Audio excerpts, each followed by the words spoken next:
वो जब 25 सितंबर 1991 को जब खारिज कर दिया तो 10 साल तक आपने ईडब्ल्यूएस को आरक्षण क्यों नहीं दिया? और किसने फिर आरक्षण दिया ईडब्ल्यूएस को? श्री नरेंद्र दामोदर दास मोदी ने ऊंची जाति के गरीब लोगों को आरक्षण देने का काम किया। मैं इसका जिक्र इसलिए भी कर रहा हूँ सौती महोदय, जो लोग कहते हैं कि जल्दी से जल्दी लागू कर दो।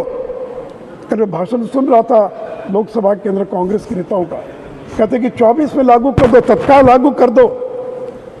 तो आप क्या चाहते हैं कि ईडब्ल्यूएस के आरक्षण को जिस तरह से 4 लाइन के एग्जीक्यूटिव ऑर्डर को सुप्रीम कोर्ट ने खारिज कर दिया, कि आप चाहते हैं कि महिला आरक्षण विधेयक को इसी प्रकार सुप्रीम कोर्ट खारिज कर दे? सौती महोदय, ये नरेंद्र मोदी की सरकार है और उन्होंने जब 103rd अमेंडमेंट किया ईडब्ल्यूएस आरक्षण के लिए, तो आर्टिकल 15 और 16 में एक नया सब सेक्शन 6 जोड़ा गया जो कहता है, आप कंक्लूड कीजिए, समय समाप्त हो रहा है। Nothing in this article shall prevent the state from making any special provision for the advancement of any economically and weaker section of citizens other than। सती महोदय, सुप्रीम कोर्ट ने इसको अपहेल्ड किया, इसलिए हम सोच समझकर कि डिलिमिटेशन कमीशन बनेगा, सेंसस के फिगर आएंगे और तब 2029 में लागू करेंगे।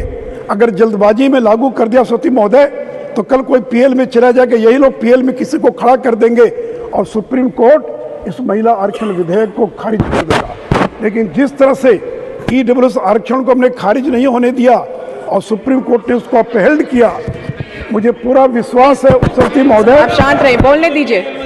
और सती महोदय, इतना ही नहीं तो नवोदय विद्यालय, केंद्रीय विद्यालय, मिलिट्री स्कूल में इन लोगों ने कभी ओबीसी आरक्षण नहीं दिया। मैं धन्यवाद देना चाहूँगा, धर्मेंद्र प्रधान जी बैठे और नरेंद्र मोदी की सरकार ने 27% का आरक्षण ओबीसी को दिया और आज इसका परिणाम है कि 4 लाख से ज़्यादा ओबीसी के बच्चे वो केंद्रीय विद्यालय में, नवोदय विद्यालय में, मिलिट्री स्कूल में वो दाखिला ले पाए हैं। इतना ही नहीं सोती महोदय, इतना ही नहीं सोती महोदय, assistant professor, please please please please please शांत रहिए। माननीय सदस्य, आप शांत रहिए, शांत रहिए। असिस्टेंट प्रोफेसर सब जा रहे हैं, शांत रहिए, शांत रहिए। में इलाहाबाद हाईकोर्ट ने कहा, शांत रहिए, प्लीज शांत रहिए। डिपार्टमेंट को और यूनिट माना जाएगा। वो जा चुके हैं, हमने विश्वविद्यालय को यूनिट माननीय सदस्य वो जा चुके हैं। ओबीसी आरक्षण देने का शांत काम रहिए। किया। सती महोदय, प्लीज शांत रहिए, शांत रहिए। सेंट्रल हॉल में बाबा साहब अंबेडकर का चित्र किन लोगों ने नहीं लगने दिया? बाबा साहब अंबेडकर के मरने के कितने वर्षों के बाद सेंट्रल हॉल में बाबा साहब अंबेडकर का चित्र लगा। 34 साल के बाद बाबा साहब अंबेडकर को भारत रत्न किसके कार्य से मिला, किसके कार्यकाल में मिला? सौती महोदय, और सौती महोदय,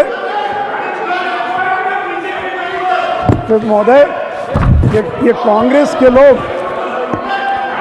ये कांग्रेस के लोग, प्लीज आप शांत रहिए, उनकी अपनी बात समाप्त करने दीजिए। मैं माननीय सदस्यों से रिक्वेस्ट कर रही हूँ, प्लीज आप शांत रहिए। मैं इसका उल्लेख करना चाहूंगा सौती महोदय कि राजीव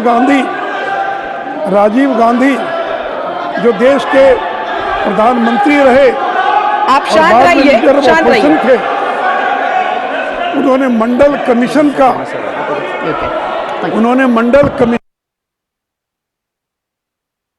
का और विरोध किया।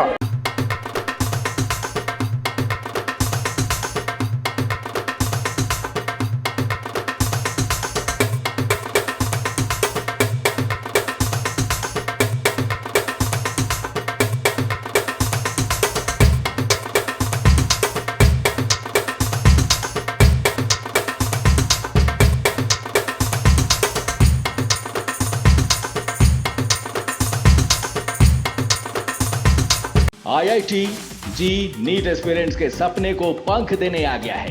Complete solution institute. यहाँ है smart classroom, 1-to-1 doubt clearing session, ask the expert, video solution और भी बहुत कुछ। मतलब हम करेंगे आपको गाइड, बनेंगे आपके mentor. Foundation classes from class 6 onwards for your bright future. Visit complete solution institute.